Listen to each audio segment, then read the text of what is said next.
झनक को बचाने के लिए अनिरुद्ध की जो प्लानिंग होती है वो सच में काफी ज्यादा कॉम्प्लिकेटेड और दिक्कत तब बढ़ जाती है जब सृष्टि को इस चीज के बारे में पता लग जाती है कि अनिरुद्ध ही इसका पति है। क्योंकि जब वो वीडियो कॉलिंग में आया होता है तो इसके ब्रेसलेट काफी ऐसी छोटी छोटी चीजें होती है जिसको सृष्टि नोटिस करती है कि जो सेम अनिरुद्ध के पास में भी है। कहीं अनिरुद्ध तो नहीं ना। अब बस इसके बाद में तो बवाल खड़े हो जाते हैं, क्योंकि अब जब झनक सोच लेते हैं कि उसे इस घर को छोड़ करके जाना है, लेकिन घर में जैसे सभी लोगों को पता चलता है कि झनक घर छोड़ के जा रही तो सभी लोग उसको रोकने की कोशिश करते हैं। पहले तो ये बता देते हैं कि आखिर तुम अपने पति का नाम न बताना चाहती हो, ना ही उसको हमारे सामने लाना चाहती हो, आखिर क्या बात है। तो अनिरुद्ध वहां पे आकर के इस चीज को जस्टिफाई करता है कि नहीं ऐसी कोई भी बात नहीं है, बल्कि बात ये है कि उस बंदे पे कुछ केसेस हो चुके हैं एफआईआर जो तेजस ने करवा रखे हैं और जिस कारण वो छिप रहा है। हालांकि उसके गांव से तेजस का भेजा वो बंदा जो खोजते हुए झनक को यहाँ तक पहुंच चुका है और वो इनके घर तक पहुंच जाता है। अब नाउ दैट कि इधर अनिरुद्ध भी सबको बताने की कोशिश करता है, लेकिन कोई भी उसकी बातों को नहीं जानना चाहता। बट पहली बात की सिर्फ एक बात होती है और वो होती है कि सिंदूर सेरेमनी होगी इसकी मर्जी और ना मर्जी के बिना भी। अब ये तो बोल देते हैं लोग, सीधा सीधा उस पर दबाव डाल देते हैं। इस चीज से झनक को बहुत बुरा लगता है। वो नाइट में जाकर के एक लेटर लिखती है लंबी चौड़ी,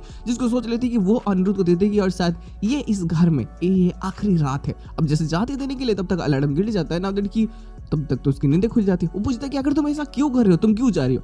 जब लेटर को पढ़ता है तो फिर फैसला करता है कि नहीं तुम नहीं जाओगे और मैं तुम्हें जाने भी नहीं दूंगा। वो बोलता है कि चलो ठीक है मैं तुम्हें जाने दूंगा, लेकिन कोई एक रीजन बताओ तुम्हारे जाने का। वो बोलते है कि मैं वहां जाऊंगी तो तेजस को मैं सरेंडर कर दूंगी। ये बोलता है कि नहीं मैं ऐसा नहीं करने दे सकता, मैंने वादा किया है, देखो प्लीज ऐसी बात नहीं। फिर बोलते हैं कि घर में जो सिंदूर सेरेमनी होने वाली है मेरे पति कहाँ से लाइएगा, कौन बनेगा।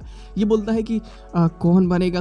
अब ये सोच ही रहा होता है ताकि ये राहुल का नाम रख देती है और बस इसके बाद तो इसकी गुस्सा 7वें आसमान पे चल जाता है। और वैसे भी अगर सोचो तुम किसी को पसंद करते हो और तुम्हारा पसंदीदा इंसान किसी और के बारे में बात करे तुम्हारे सामने तो गुस्सा तो आना ही है। अब यहाँ पे वही होता है। ये बोलता है कि अच्छा वो तुम्हारा फ्यूचर हस्बैंड है ना, मुझे पता है कि तुम ऐसी चीजें करने वाली हो, अगर तुम्हारे मन में ऐसा चीज चल रहा है तो प्लीज, लेकिन फिलहाल तो मैं नहीं बुलाऊंगा उसको, मैं उसको इनवाइट भी नहीं करने वाला, ना ही मैं उससे मंत्र भी पढ़वाऊंगा, तुम चिंता मत करो। तो ये सोचती कि अरे तो वो नहीं आएगा तो फिर मंत्र पढ़ेगा कौन मेरे पति होने का फर्ज निभाएगा। ये बोलते कि तुम बिल्कुल शांत रहो और तुम चुपचाप तैयारी करो, ठीक है हम हैं, हम संभाल लेंगे। अब यहाँ के करता धरता हम ही हैं। अब नाथ उसको भेज देता है। अब ये भी बेचारी चुपचाप चली जाती है। हालांकि इसके साथ में एपिसोड की एंडिंग के जाती है, सिचुएशन थोड़ा सा मजेदार हो जाता है।